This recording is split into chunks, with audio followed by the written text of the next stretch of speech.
Guilherme Pierangeli. Voltamos com o CBN Campinas, porque o Departamento de Vigilância e Saúde da Secretaria de Saúde da cidade nos enviou dados num levantamento que mostra um aumento de 332% no número de casos suspeitos de leptospirose. Isso mesmo, aquela doença geralmente contraída pelo contato com a água de chuva ou a lama, os dejetos que ficam após temporal, enxurradas, enchentes. Aliás, a gente vai até detalhar um pouco isso, de fato, se esse contato é só por este meio.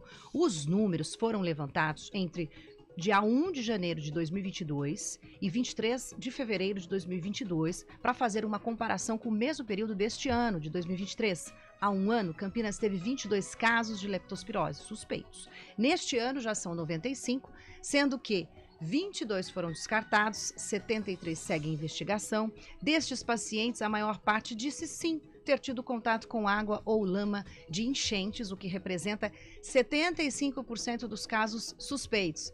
Ou seja, 71 dos 95 casos que estão agora sendo investigados.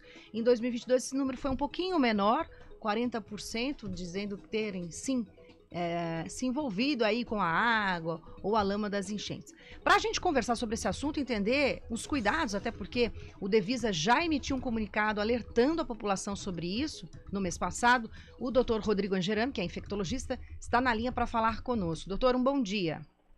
Bom dia, Carolina. Bom dia, Guilherme. Bom dia aos ouvintes.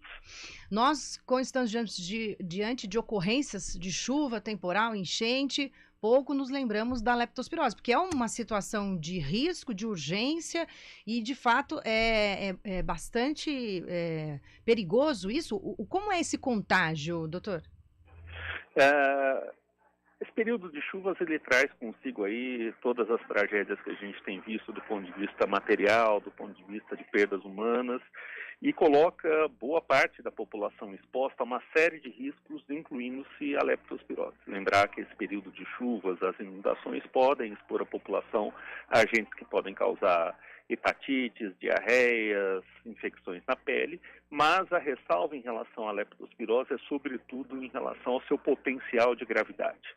Essa é uma doença que, quando ocorre, vai ter ali entre 20% e 30% dos pacientes que podem evoluir para as formas graves da doença, as apresentações graves, e dessa população que vai evoluir para formas graves, 40% tem risco de morrer. Então essa é a grande relevância da leptospirose. Precisa ter uma preocupação realmente importante, então, sobre este assunto. Uma coisa que me surpreendeu, doutor, gostaria que o senhor até comentasse, e eu realmente não sabia, quando há suspeita, já precisa começar a tratar? Sim, a leptospirose, a semelhança de outras doenças, como a nossa endêmica febre maculosa, é uma doença que deve ser tratada na suspeita.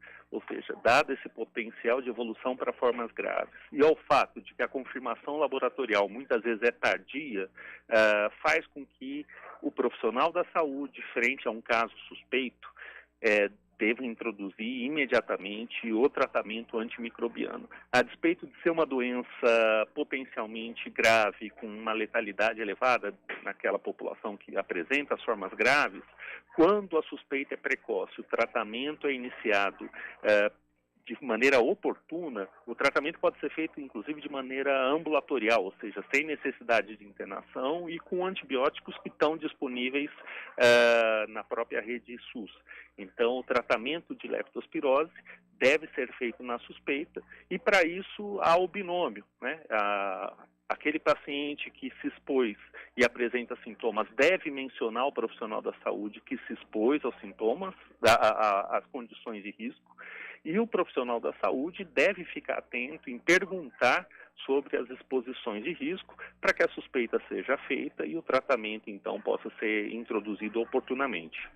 Doutor, isso que você acabou de citar é muito importante, que os profissionais de saúde sejam preparados para considerar a leptospirose como uma possibilidade de doença para aquele quadro, que às vezes o paciente chega com esses sintomas, que são basicamente febre, cefaleia, mialgia, E aí isso pode ser confundido com outras doenças, então é muito importante que a rede pública de saúde, não só a rede pública, né, mas principalmente ela, os profissionais estejam preparados para considerar essa possibilidade de leptospirose, né, para que haja o diagnóstico correto, consequentemente o tratamento adequado, né? Certamente, e por isso esse espaço com vocês, que tem aí como grande parte da audiência profissionais de saúde, é extremamente importante. Então, todas as vezes que nós fazemos comunicação de risco em relação a doenças com potencial interesse de saúde pública, a gente tem uma comunicação de risco à população, no caso do que nós estamos fazendo agora, e a gente sempre aproveita a oportunidade para sensibilizar os profissionais da saúde que nos escutam agora, além dos documentos que a gente divulga, né, periodicamente, de que é uma doença que se confunde com várias outras, incluindo-se a dengue, e aí nós temos até uma sobreposição de períodos de ocorrência. Então, febre, dor de cabeça e dor no corpo não é restrito à leptospirose, está presente também em dengue, mas no caso da dengue não há necessidade de se utilizar antibióticos, e sim hidratação. No caso da leptospirose, o tratamento deve ser feito de maneira precoce. Duro que o paciente pode até confundir os sintomas, hein, doutor? Dengue, certamente. Por serem sinais e sintomas frequentes, não só, né, a leptospirose, a dengue, como nós mencionamos, mas essa tríade, essa febre, cefaleia e dor no corpo, também é presente nas formas iniciais da febre maculosa, que é uma doença endêmica para nós. É presente nas formas iniciais de infecções respiratórias, como influenza e a própria Covid. Então, é extremamente importante, nesse sentido, que a população, né, fique atenta e, frente à ocorrência de sintomas, não só mencione os sintomas, mas tente reconhecer, né, que se expôs a situações de risco para a leptospirose e informe, além dos sintomas, informe que se expôs a condições que podem ter sido propícias à infecção. No comunicado, para a gente até finalizar aqui as orientações para os ouvintes, doutor Angerami, tem uma solução de desinfecção, porque não adianta só se proteger, porque depois a pessoa tem que tirar a lama ou a sujeira, enfim, limpar ali o local.